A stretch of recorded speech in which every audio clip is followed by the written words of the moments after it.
సంస్కారం లేని మీడియాకి పెద్ద నమస్కారం. నా కొడుకు ఇంకా బ్రతికే ఉన్నాడు అంటూ హైదరాబాద్ ఎయిర్పోర్ట్లో పవన్ కళ్యాణ్తో తన కొడుకుతో కనిపించేసిన అన్నా లెజిన ఆగ్రహం వ్యక్తపరుచుకుంటూ వచ్చింది. ఇకపోతే ఇప్పటికే పవన్ కళ్యాణ్ అన్నా లెజినకి పుట్టిన గారాల కొడుకు మార్కు పరిస్థితి చాలా విషమించడంతో మార్కు పరిస్థితి తెలుసుకున్న పవన్ కళ్యాణ్ వెంటనే హాస్పిటల్కి చేరుకోలేదు.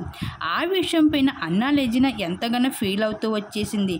ఇకపోతే మార్కు పరిస్థితి కాస్త మెరుగుపడితే అపోలో హాస్పిటల్కి చికిత్స పొందిస్తాం, హైదరాబాద్ తీసుకొచ్చేయాలని కోరుకున్నారు.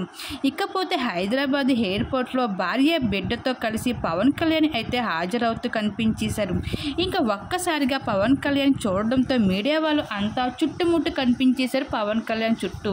అన్నా లెజినా మాత్రం మాత్రం నవ్వు కనిపించలేదు. తను మీడియా పైన చాలా కోపం వ్యక్తపరుచుకుంటూ వచ్చేసింది. ఇక అన్నా లెజినా తన కొడుకుని సోషల్ మీడియాలో ఇండస్ట్రీకి దూరంగా ఉంచాలి అని అనుకుంది. అందుకనే సింగపూర్ తీసుకుని వెళ్ళడానికి కారణమని చెప్పుకోవచ్చు. కాకపోతే మార్కుకి జరిగిన సంఘటన వలన ఇంకా రోజంతా మార్కు కోసమే సోషల్ మీడియా అంతా వార్తలు నిలుస్తూ వచ్చేసాడు మార్కు. ఇంకా ఆ సంఘటన అసలు అన్నా లెజినాకి ఏమాత్రం ఇష్టం లేదంట. తన కొడుకు కోసం అలా అందరూ మాట్లాడుకోవడం తనకి ఎంతో ఇబ్బంది కలిగించిందంట.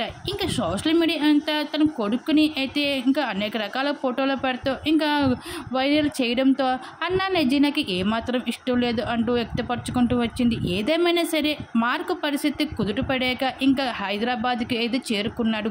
ఇంకా పవన్ కళ్యాణ్ అయితే తన కొడుకుని అయితే హైదరాబాద్ చేరుకుంటూ తన భార్య కొడుకుతో అయితే హైదరాబాద్ అయితే వచ్చేయడం జరిగింది. ఇంకా వాటికి సంబంధించిన ఫొటోస్ నెట్టింట్లో వైరల్గా మాట్లాడుతుంది. ఆ ఫొటోస్ ఇప్పుడు మా వీడియో మీరు కూడా చూసియండి.